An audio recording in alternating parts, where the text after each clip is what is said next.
Hey everyone! Welcome back to the channel. Big news coming from Barcelona today, and it's not exactly the kind of update fans were hoping for. Raphinha, one of Barcelona's key attacking players, is facing an injury setback that could have serious implications for the team moving forward. As the La Liga season heats up, this news raises a lot of questions about what's next for the club. So, in this video, we're going to break down everything you need to know about Raphinha's injury, how long he might be out, and what it means for Barcelona's chances this season. Before we dive in, make sure you hit that like button and subscribe to the channel so you don't miss any of our future updates. Alright, let's get into it. Now, first things first, let's talk about Raphinha. The Brazilian winger joined Barcelona last summer in a high-profile transfer from Leeds United.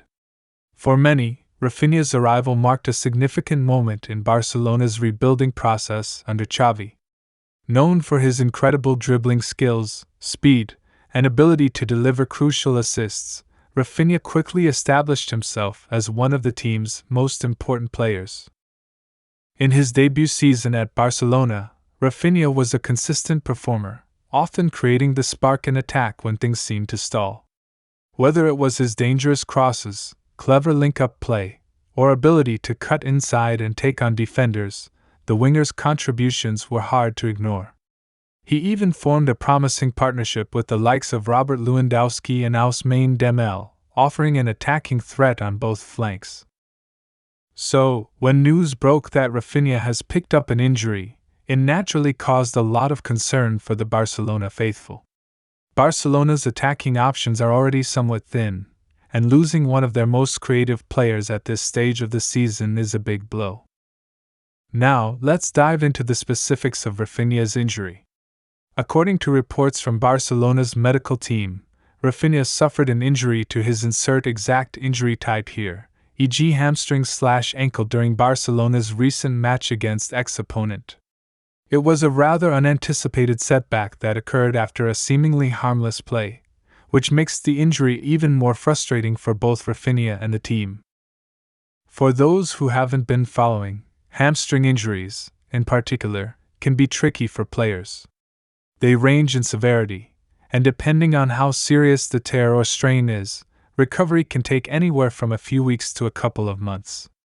Given how explosive and dynamic Raphinha is on the field, even a minor hamstring issue can disrupt his rhythm and performance.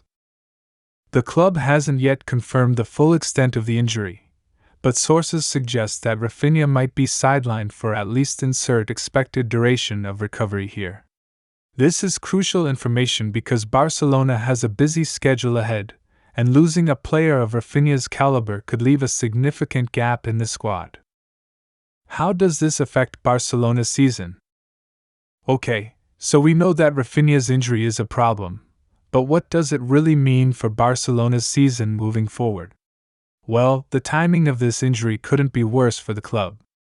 Barcelona is in the midst of a tough run of fixtures, including some key matches in both La Liga and the Champions League. Xavi's side has been on a steady rise, but now, this injury could be a major stumbling block. Without Raphinha, Barcelona loses not only a key attacking player but also a versatile option. Raphinha had been starting most of Barcelona's big matches, offering directness and creativity on the right wing. His ability to stretch defenses, whip in dangerous crosses, and provide an attacking outlet made him irreplaceable in certain tactical setups. In addition, Raphinha's injury could put more pressure on other players to step up. We've already seen some inconsistencies in Barcelona's attack, particularly with Ousmane Dembele's injuries, and now there's even more responsibility on players like Antoine Fati or Ferran Torres. While both are talented, they haven't always delivered the same level of impact as Raphinha this season. Additionally, Barcelona's reliance on Robert Lewandowski for goals could increase, but that also means the team is more predictable in attack. Without the dynamism of Raphinha, opponents could more easily anticipate Barcelona's offensive game plan. Xavi will have to be creative in how he adapts the team's approach, and it's safe to say that the injury doesn't come at an ideal time. Can Barcelona cope without Raphinha? Now, this brings us to an interesting question. Can Barcelona still cope without Raphinha? While no one can replace Raphinha's unique skill set, Barcelona does have depth in the squad that could provide some cover. Xavi could turn to other players, like Ferran Torres, to fill in on the right wing. Torres has had his moments with Barcelona, but he hasn't quite established himself as a permanent starter in the way Raphinha has. Another option is to play Ansu Fati more regularly. Fati, although primarily a left winger, can play across the attack, and his pace and dribbling ability could be an asset in opening up defenses. But similar to Torres, Fati hasn't been as consistent as Barcelona would hope. The good news is that both Torres and Fati have the potential to step up and show what they're capable of. However, it's important to note that they've yet to fully reach the level of performance expected by fans. Barcelona also has a few tactical options to explore.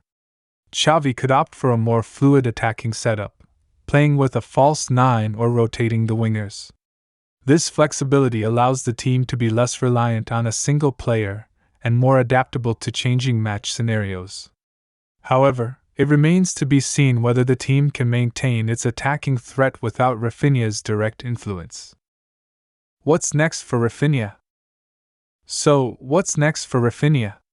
Well, first and foremost, the priority is getting him back to full fitness. Barcelona's medical team will be working around the clock to ensure that Raphinha recovers as quickly and safely as possible.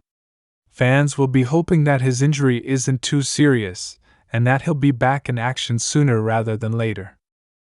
In the meantime, Raphinha will likely be doing everything he can to stay involved with the team from the sidelines.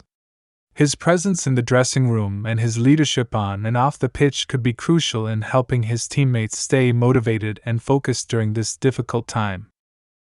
As for Barcelona, they will need to monitor their squad's overall fitness closely, especially as the season enters its final stages. Injuries like Raphinha's are always a part of football, but how the team responds to these challenges will ultimately determine their success in both domestic and European competitions. So there you have it. Raphinha's injury is a huge blow to Barcelona, and it raises a lot of questions about how the team will cope without him. But with Xavi's tactical awareness and the quality of the players around him, there's still hope that Barcelona can adapt and push forward. What do you think?